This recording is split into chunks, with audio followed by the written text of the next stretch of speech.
В эфире Абхазского телевидения информационный выпуск Амшейпшара. Здравствуйте.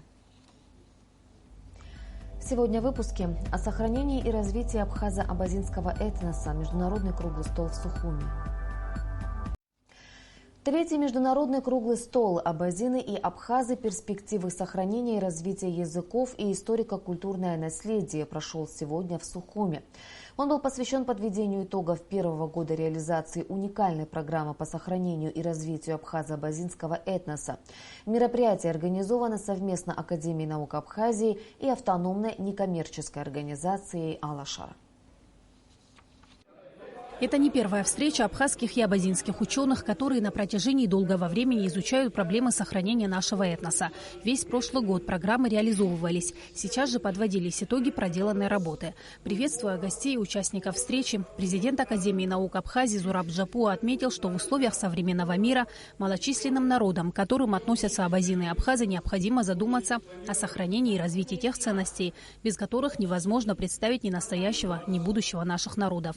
Приоритетной задачей должно стать развитие родного языка и культуры, уверен Джапуа. Машина времени учится с такой скоростью, что если мы с вами не усилим динамику своей аналитической и практической работы в направлении сохранения и развития родного языка и родной культуры сегодня, то завтра, возможно, будет просто поздно. Глава Координационного совета Муса Экзеков обозначил стратегические пути, которых необходимо придерживаться при реализации программы. По его мнению, это хорошая платформа для молодого поколения, которое будет вовлечено и задействовано в научных и практических работах. У нас очень важная задача, которую мы будем обсуждать во второй части, это привитие любви к родному языку, к родной истории. На это мы будем уделять не только научный взгляд, но и практическую работу, которую нужно будет сегодня уже сейчас на земле делать. Я хочу еще раз отметить, что мне искренне приятно видеть, что с каждым круглым столом к нам присоединяется больше и больше значимых ученых. Глава правительства Абхазии Беслан Барцыц поздравил гостей и участников с открытием столь значимого и престижного форума.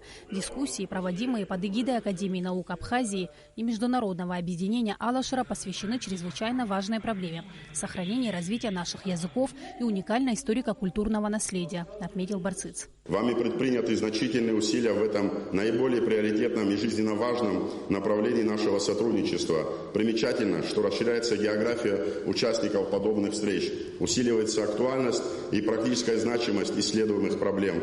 Хочу выразить искреннюю братскую признательность президенту Международного объединения Алашара по развитию абхазо-абазинского этноса, доктору наук, почетному академику Академии наук Абхазии Мусе Хабалевичу Экзекову за весомый вклад в реализацию данного масштабного проекта, занимающего достойную нишу в сфере абхазо-абазинского, научно-образовательного и культурного сотрудничества. Я хотел бы также искренне поблагодарить руководство Карачаево-Черкесской Республики за внимание, проявленное к данному мероприятию и поддержки наших совместных шагов по укреплению всестороннего взаимодействия двух братских республик. О необходимости подготовки и издания учебников, учебных и методических пособий по обучению абхазскому и абазинскому языкам рассказала руководитель рабочей группы по абхазскому языку Диана Шамба.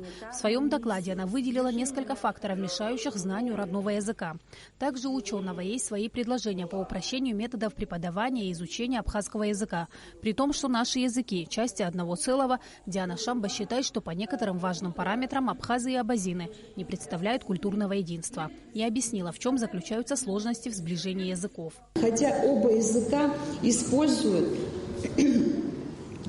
преображенную кириллицу, принципы построения алфавитов настолько различны, что делают практически невозможным правильное прочтение текстов.